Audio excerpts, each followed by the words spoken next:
Okay, sa video na to guys, no, papakitaan tayo ng random kung paano gumamit ng Hirara. Kaya panoorin nyo hanggang dulo. Botek man, balag ba gumamit ng Hirara to? Ganito talaga sa mga random, no?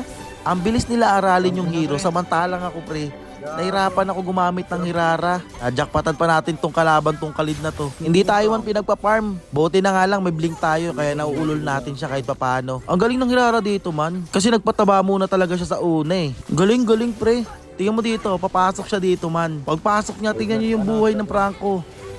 Ang sakit man. Imaginein mo yun, no? Kakalabas pala ng hero pre, pero master na master mo na kagad. Ang mahirap nga lang sa kanila dito, nakapwesto na kami sa turtle, kaya nagagangster namin sila kahit papano. Ito man, pag double dash niya dito, sakit no?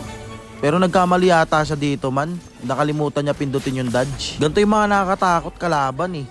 Hindi nagpapakita man sa mapa. Tapos paglabas pre, full item na. Kulang pala kami. First time ko pala makakalaban ito ha. Pero natatakot talaga ako pre kasi nga hindi ko alam kung ano yung mga skill niya. Dito pre, tignan mo yung gagawin niya. Ang ganda ng ginawa niya dito eh.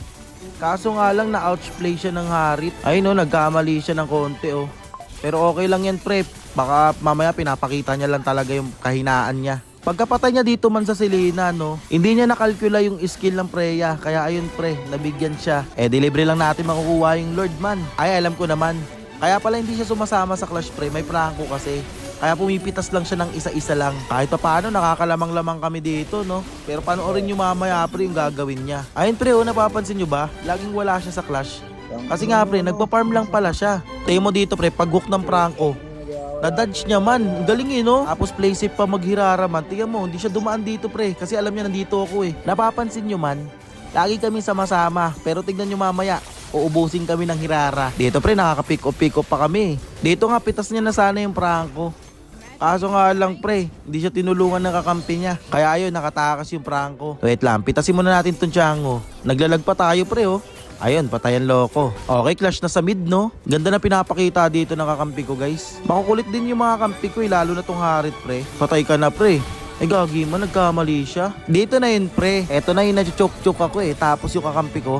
Ang kaso nga lang dito pre, sa tuwing nachochoke kami, yung mga kakampi niya, makabutaw man. Kaya ayun, nakaka-pick off kami at makukuha pa namin yung Lord na walang kahirap-hirap. Dito pre, napitas na naman siya. Hindi ko alam kung bakit. Pag 1-on-1 pre, nakakapitas siya eh. Siguro problema lang talaga sa mga kampi niya pre. Pinapasok na sila dito ng mga kampi ko. Eto na yun pre. Pagpasok ko dito, pinasukan din siya ng Harit. Ayun, patay ako.